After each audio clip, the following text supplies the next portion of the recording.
รักนามงผูทุกชาติทุกภพมันจะได้เป็นที่เดียวน้องทิพย์เกิดมาร่วมชาติแล้วเป็นที่เป็นน้องเป็นคนผู้ดีให้ร่ำให้รวยคิดยังยอมมาให้ยังยอมได้โอ้กันสุดเฉพาะนั้นการได้การนำไปเลยเดินกระโดดผู้เดียวเลยค่ะมันสุดท้ายทุกคนกำลังนะดี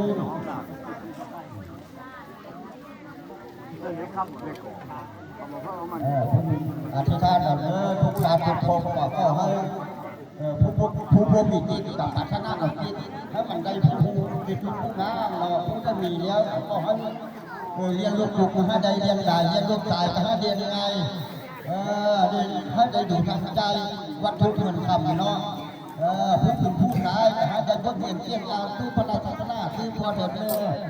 ผู้เป็นลูกนี้ก็ให้มีกตัญญูต่อพ่อต่อแม่เป็นลูกผู้ที่ปัจเจกให้ได้ลูกขึ้นเข้าคงอู่ทอนให้จะประกำซ่อนตาในพ่อแม่ให้จะมีไฟใจไฟพวงต่อพี่น้องของข้าดอกมาคำถึงคุณแม่คงตายมุ่งน้องให้อยู่ดีมีเฮียง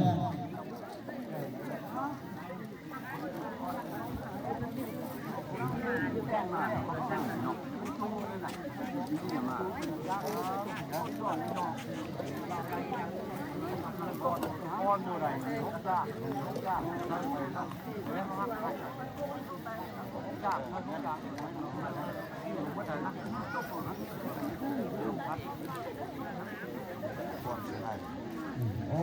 คุณนัดโยมมาก็ยอมมาห้องกินห้องทานเป็นต่อไปให้ดูดีมีแห่งช่วงโอบายให้พันยานโอบ้านในจังใหญ่ให้ดีนาขึ้นให้เป็นนำผีเต้าตลอดมีไม่ดีฟอนเงินในเจ้าคงนำได้หูมันจะให้เจ้านั้นดูดีมีแห่ง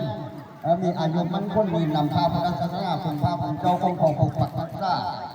ทุกสาทุกภพขอให้ได้เป็นที่เดียวลองทิพย์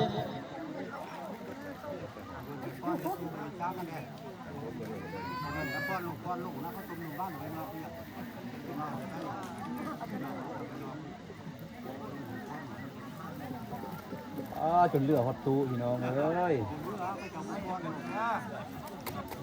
เอากระว่าเอาเดี๋ยวเรา